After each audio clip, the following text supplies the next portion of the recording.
semuanya, kembali lagi di channel YouTube Nia Lupitasari. Nah, di video kali ini saya akan membahas materi Angkatan Balai Pustaka pada analisis prosa fiksi. Nah, teman-teman, simak yuk video yang sampai akhir. Balai Pustaka. Perkembangan sastra Indonesia modern tidak terlepas dari keberadaan Balai Pustaka. Balai Pustaka pada awalnya adalah sebuah komisi untuk bacaan sekolah pribumi dan bacaan rakyat atau Komisi for the Inland School and Folkstur yang didirikan pada tahun 1908. Komisi tersebut beranggotakan 6 orang yang diketuai oleh Dr. G.A.J. Hazeu. Tujuan pemerintahan Belanda pada saat itu adalah untuk meningkatkan cara berpikir rakyat Indonesia sehingga dapat dijadikan sebagai pegawai pemerintah Belanda yang bisa digaji lebih kecil daripada mengangkat pegawai pemerintah dari Belanda tersebut. Karena hal tersebut, sebagian rakyat Indonesia bisa membaca dan menulis. Oleh karena itu, pada tanggal 22 September 1917, komisi tersebut berubah menjadi Kantor Voorde atau Kantor Bacaan Rakyat yang lebih dikenal dengan sebutan Balai Pustaka. Balai berarti bangunan atau tempat yang luas untuk melakukan sebuah kegiatan, dan pustaka yang berarti buku-buku. Balai Pustaka ini didirikan oleh Belanda untuk kepentingan politik, yaitu untuk mengontrol bacaan liar yang beredar di masyarakat. Periode Balai Pustaka dimulai dari tahun 1920 sampai tahun 1940. Ada nama lain untuk menyebut angkatan ini selain Balai Pustaka, yaitu Angkatan 20, karena angkatan ini lahir pada waktu 20-an. Balai Pustaka mempunyai pengaruh terhadap para pemuda Indonesia untuk menuangkan perasaan dan ide-idenya dalam bentuk sastra atau tulis. Dengan didirikan Balai Pustaka, sastra Indonesia menjadi berkembang. Salah satu karya yang paling fenomenal dari periode ini adalah novel Siti Nurbaya karya Mara Rusli. Dari novel fenomenal ini, angkatan ini juga dikenal sebagai Angkatan Siti Nurbaya. Ciri-ciri yang khas pada Angkatan Balai Pustaka ini yang pertama, sebagian besar karya sastranya bertema kawin paksa. Kawin paksa merupakan adat pada saat itu. Yang kedua, bahasa yang digunakan adalah bahasa Melayu. Bahasa Melayu adalah bahasa awal yang menjadi pengantar dalam penulisan karya sastra pada saat itu. Yang ciri ketiga, peristiwa yang diceritakan pada karya sastranya itu sesuai dengan realitas kehidupan masyarakat pada zamannya. Yang keempat, settingannya berlatar kedaerahan. Yang kelima, berisi pertentangan paham antara kaum muda dengan kaum tua.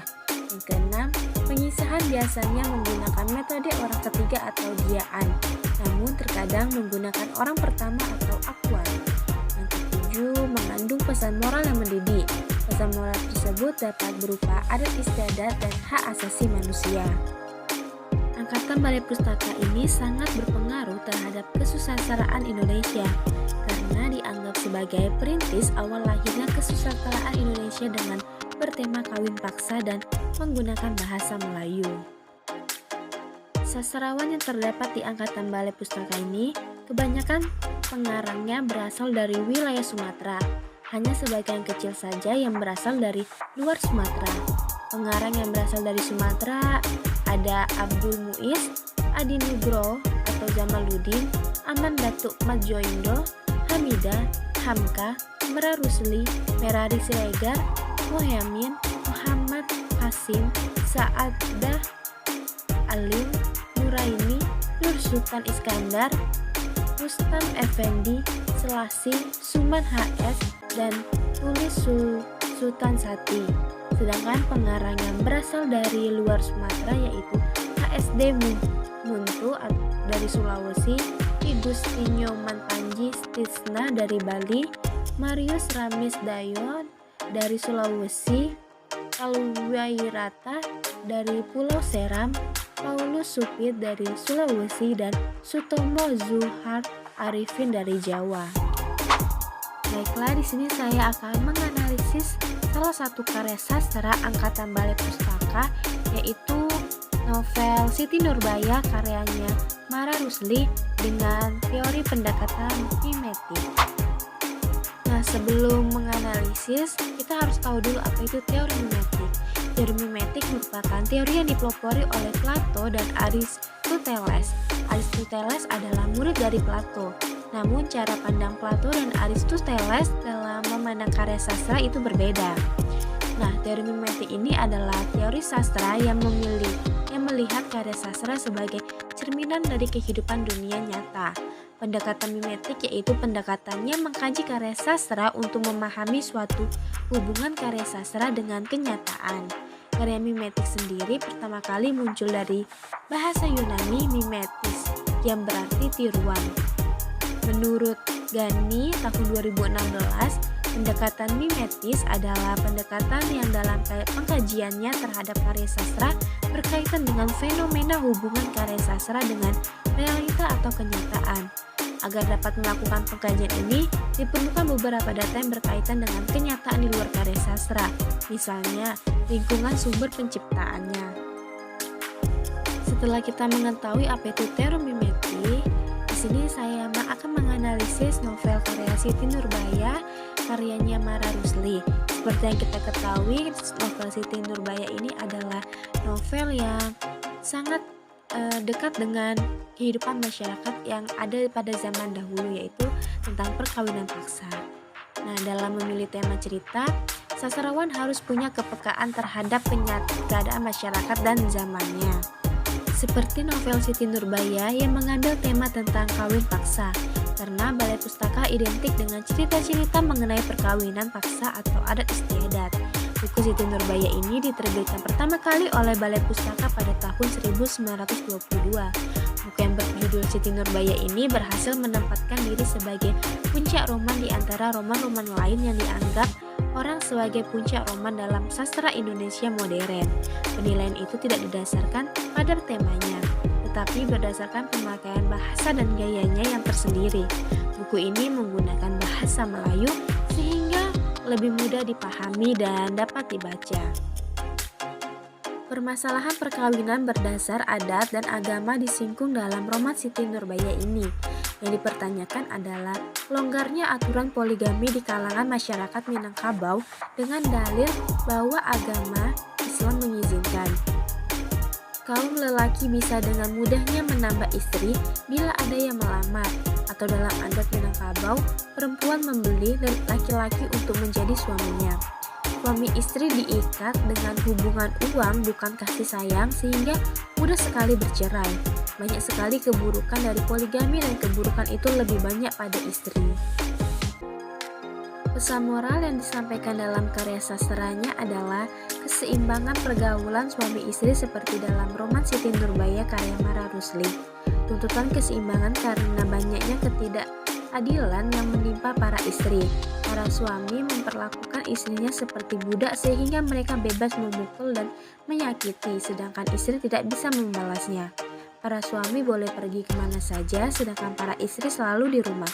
Seharusnya rumah tangga dikelola oleh suami dan istri bersama-sama dengan pembagian kerja yang adil.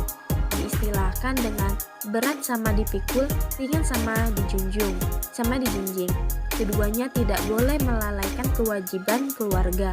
Suami dan istri adalah teman sehingga harus berusaha menyenangkan dan jangan sampai menyakiti hati temannya. Keseimbangan pergaulan inilah yang sebenarnya menjadi ajaran agama. Dari novel Siti Nurbaya karya Mara Rusli, pengarang mengajak kita untuk memetik beberapa nilai moral dari romannya yang terkenal ini. Antara lain, yang pertama, demi orang-orang yang dicintainya, seorang wanita bersedia mengorbankan apa saja meskipun ia tahu pengorbanannya dapat merugikan dirinya sendiri, lebih-lebih pengorbanan tersebut demi orang tuanya. Yang kedua, asmara melanda jiwa seseorang, maka luasnya samudera tak akan mampu menghalangi jalannya cinta. Demikianlah cinta yang murni tak akan padam sampai mati. Yang ketiga, bagaimanapun juga praktek lintah darat merupakan sumber malapetaka bagi kehidupan keluarga. Yang keempat, menjadi orang tua hendaknya lebih bijaksana, tidak memutuskan suatu persoalan hanya untuk menutupi perasaan malu belaka hingga mungkin berakibat penyesalan yang tak terhingga. Yang kelima, dan kebenaran sesungguhnya di atas segala-galanya. Dan terakhir, dari segala kehidupan adalah mati. Tetapi mati jangan dijadikan akhir dari persoalan hidup. Nah, demikian materi mengenai Balai Pustaka dan analisis salah satu karya pada Balai Pustaka menggunakan teori pendekatan mimetik. Nah, alasan saya memilih novel Siti Nurbaya karya Mara Rusli menggunakan teori mimetik karena teori mimetik ini identik dengan kisah nyata asli yang ada yang terjadi. Nah, novel Siti Nurbaya ini itu memang mengisahkan tentang peristiwa yang betul-betul ada di lingkungan masyarakat tersebut, seperti perkawinan paksa, tentang adat istiadat. Mungkin ini saja yang dapat saya sampaikan, kurang dan lebihnya saya mohon maaf. Semoga materi yang saya sampaikan bisa bermanfaat untuk kita semua. Wassalamualaikum warahmatullahi wabarakatuh. Bye bye. Sampai jumpa di video selanjutnya.